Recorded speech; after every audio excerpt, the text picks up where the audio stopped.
Hey everyone, and welcome back to Pam is in the Garden. I'm running a couple of series of videos right now, basically potting up um, smaller vegetable plants. They've gone from seeds to becoming big boys like this, and the pots are too small for them now. So I'm putting them in larger cups, containers like this. This particular one and my green peppers, I bought these at my local gardening center. And yeah, and they were big when I purchased them. So basically, the garden center does the same thing that I do or every other gardener. They start these seeds in small cups and starting mix. Well, they've gotten out of the baby stage, and I guess we will call these the teenage year, early teenage years, and they're red habaneros. And I looked up and found one that has actually four in here. And what I'm going to do is take them out of this cup and put them in the larger cups here so they can expand a little bit more. Now they're peppers, cucumbers, and things like that. They are summer crops, so I can't put them outside just yet because we're still in the late winter stage right now outside. And Michigan has had 3 or 4 days round of lots of cold rain, snow, and high winds.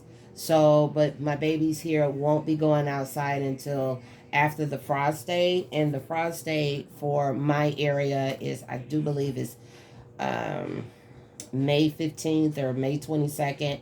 Regardless, I'm not going to put these outside. Not just yet. I will be taking them outside to acclimate them, to get used to the weather, the temperatures, the sun, the wind, and everything. But right now, I'm just I'm going to baby them a little bit more. But the important thing is for me to get them out of this cup and put them in here.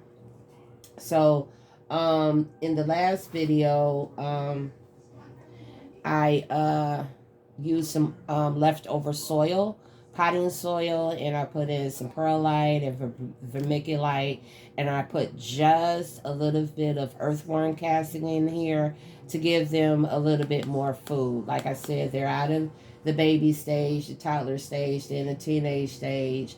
They've already surpassed their starter leaves, and they have 1, 2, 3, going into 4 leaves. And there's 4 of them in here. So I have to hurry up and get them out of here. So in the meantime, so what I'm going to do is take my trusted little screwdriver here, and I'm going to poke a hole in here. Make sure it's wide enough in all of them. I've soaked the soil down so it is truly moist through and through. So when the roots come in contact, it won't be so much of a root shock to them. And that's that. So we're going to pull that aside, and I'm going to gently try to take these out of here as best I can. Here.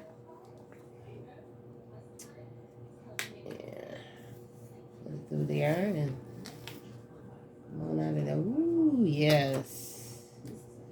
Those roots, when they've been in there too long and they're starting to coil, and we don't want them to coil like that.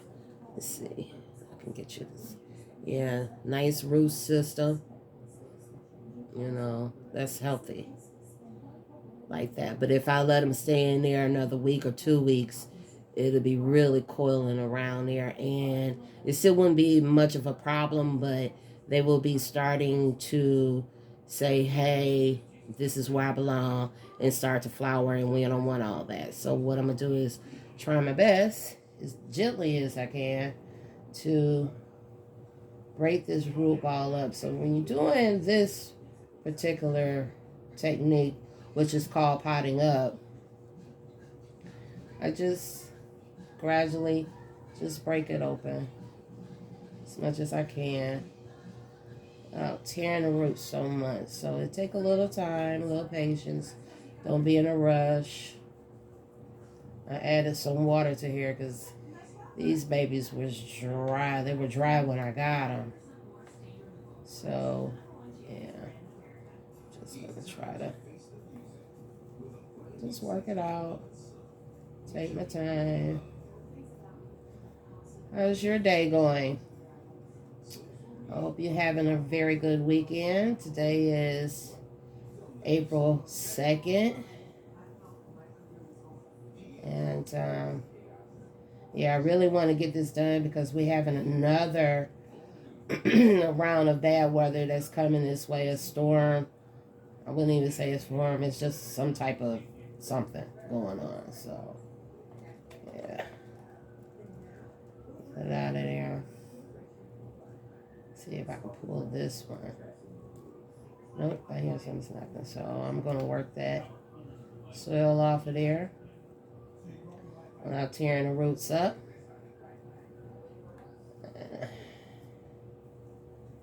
Oh yeah, look at those roots. Look at that. Yeah. So,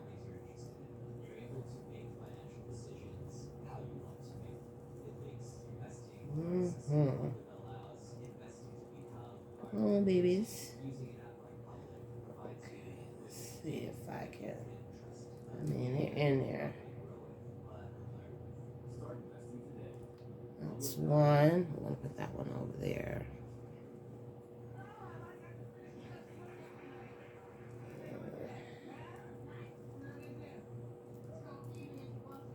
Yeah. You know, tear a few roots, but that's okay.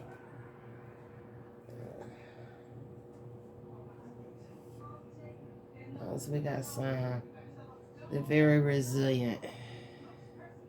I wouldn't try to do this from another company. I know this nursery. I've been going to them for a while, and they grow 70% of their vegetables there right on the site. It's family-owned business.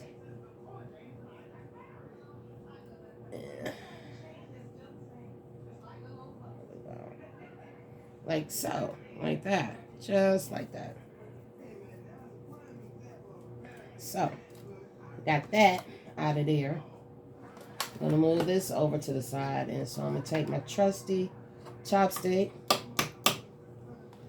and we're gonna hold it up. See, good roots. They're strong. Still have the catalea leaves on there. These are like the baby leaves, the starter leaves. Nice, strong stem. Like that. And we got the leaves here. One set, two set, and right in the middle is another set that's coming. So by the time they get their fourth or fifth sets of true leaves, I usually go in and pinch them. They call it pinching. And pinching means that it'll stop it from going upwards. And each set of leaves that goes into it's a Y. That's the stem, and that's the Y. It starts, side shoots start coming out. And the more side shoots you have, the more fruit that come out, or peppers, I should say, come out. I only do it on my hot peppers. I don't do it necessarily on, I don't do it on my bell peppers because, I guess it's because of the variety or anything like that, but I've done it before, and it really didn't give me a lot more fruit than just not pinching them off. So I learned from that experience to just do the pinching off the hot peppers more so than the bell peppers. But anyway, so I'll be showing you that. But Right now, what I'm going to do is take the root and I'm going to put it in the hole, which we got it nice and deep. And I'm going to try to keep it soil level. And I'm going to collapse the dirt, soil, right around it. And press it down. Get that air out of there. Make sure it's nice and packed and tight.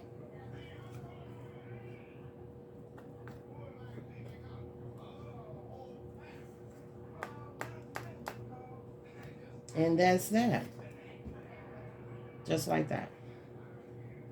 It's nice and moist. I'm going to give it a spritz of water on the leaves and everything. I'm not going to give it any fertilizer because I've already put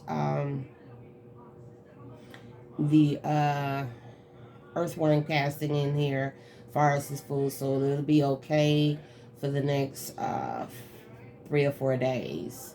So yeah, even with the, you can see the perlite and the vermiculite in there, the little flecks, the gold flecks. The vermiculite holds the moisture. The perlite allows air to go to the roots to make sure the roots are nice and strong. So I'm going to put that one to the side. And I'm going to go ahead and do the rest of them. Get them in there as much as you can. Deep, not too deep. You don't want it to pass the little leaves right there. So, yeah. Make sure they're nice and sturdy around there.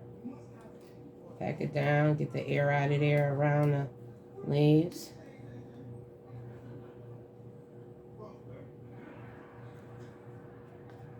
Like so. And so, yeah, this was a good little hookup right here. I got the 4-in-1 because I was going to start some. I was just going to get one and plan to and see the rest of them, but I'm not going to seed. Seed started when I got this one. So these are going to be nice around there. And just pack it down. And last but not least, same thing, get the roots down in there. Yeah.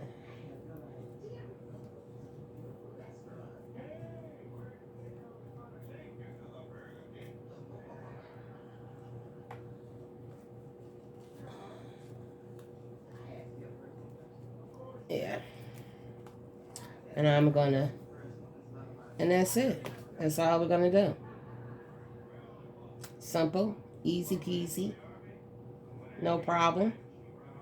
So I have a container right here. I'm just gonna put them in a container.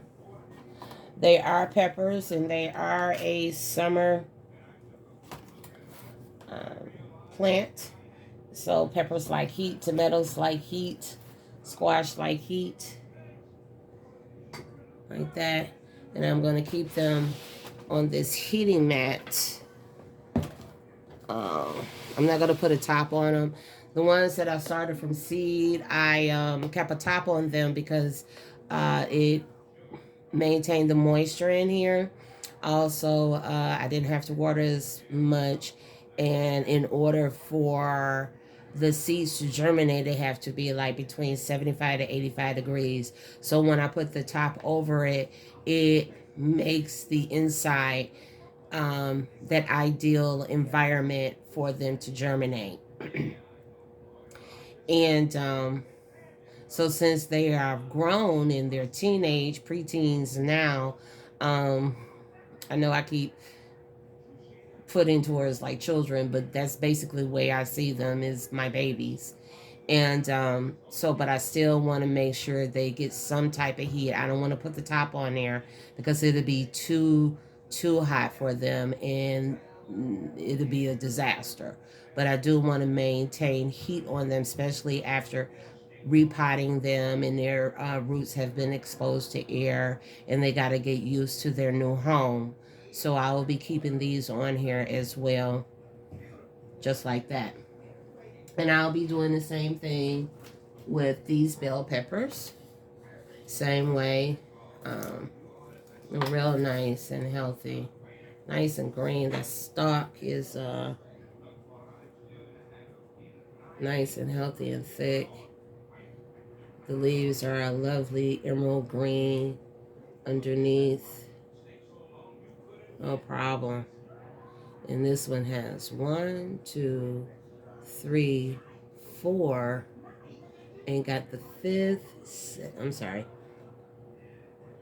1, 2, 3, 4, and have the fifth one coming up, and 2 more down there. So these got some nice leaves on them. This is the California Wonder green bell pepper.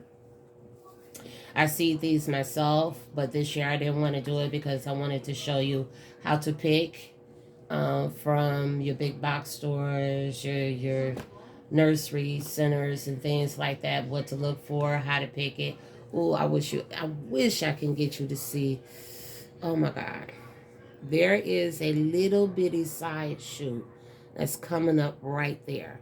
So with these side shoots come more stems, and more stems come more fruit. Vegetables, we call it fruit, but it's fruity. And I want to do that. So I might sacrifice one and pinch off the top and see how many side shoots I get. I might. Yeah. But anyway, so yeah. Yeah, this is the California Wonder sweet pepper. It matures. When it's mature, they turn red. So when you see green, when you see red and yellow bell peppers and stuff, when it's that red or that orange or that yellow, it is mature. It has reached its capacity, has reached its maturity. It's an adult now.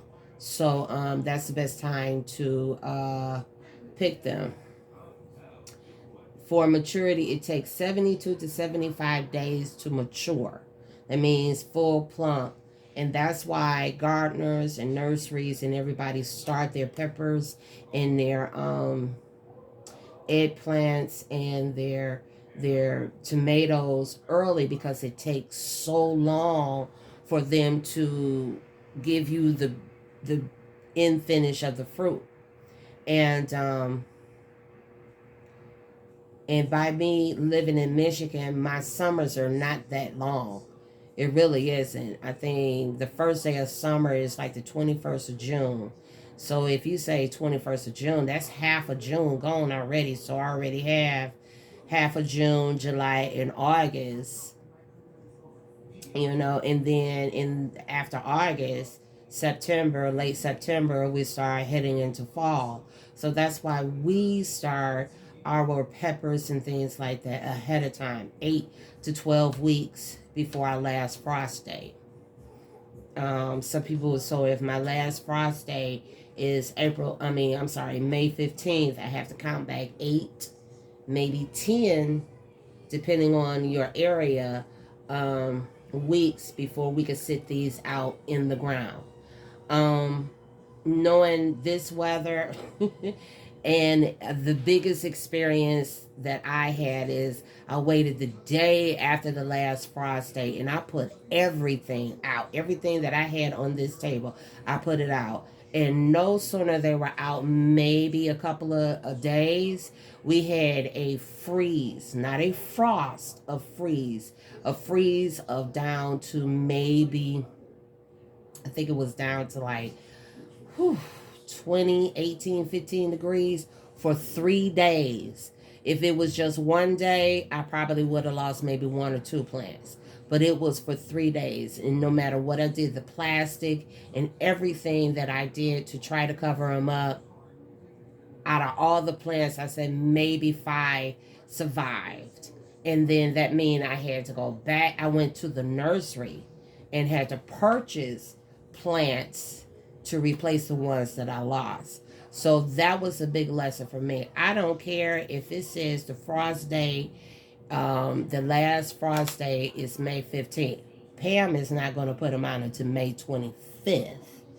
And the reason why I say that, if the daytime temperatures are holding at 55 and higher during the day, and the nighttime temperatures are holding at 40 to 45 for a good week, 7 days, if that's, and I see in the next couple of weeks that those temperatures are holding, then I will put them out. But other than that, as much as waiting and pampering and babying my babies, I am not going to put them out too early. So that's how I determine. The last frost date is not made in gold or is the set date to put your things. It's just a suggestion date to put your vegetables out. So you really have to depend on your area, your weather, your area, and things like that. I'm in zone 6. So people in zone 5 who is higher than me, they won't be putting their plants out until maybe June, the second week in June. And people who are in zone 7 below me have already started putting theirs out. Their last frost day should be coming up in the next couple of weeks. So I'm right in between. That's how I gauge when to put my plants out. Is I watch the weather, and when you become an avid gardener, you learn to watch your weather, your local weather, and your zone system. So if you're in a zone system like I am, always watch for zone 5 and watch for zone 7. That can pretty much gauge it. That's how I gauge it. Okay? I hope I'm not being too technical. I hope I'm making myself clear and hoping that you're understanding what I'm saying. But if not, just make some comments on there. I'm willing to answer any questions that you have that I can help you with. If not, if I don't know the question, honey, my motto is I will find somebody who knows the answer. Okay, so that's that. So I'm going to do the rest of my peppers, and these are my bok choys that I started over again. The ones that I planted before decided to sprout out. Ooh, get out of there. So I will be repotting these two since they came up so lovely. They're already coming up with their true leaves too. These are the starter leaves. The little bitty ones in there is the true leaves. So I'm going to get those established too, because they'll be going outside as well. But I hope you learned something valuable and useful in your gardening journey this spring and summer. So thank you for joining me here in Pam is in the Garden. I'm not quite in the garden. I'm in the living room, but hey. And please like and share and subscribe to my channel. That helps me to help you. Send any comments or any questions, and I'll try to help you as best as I can. And everybody have a great and awesome day. And thank you. Bye. Oh, crap.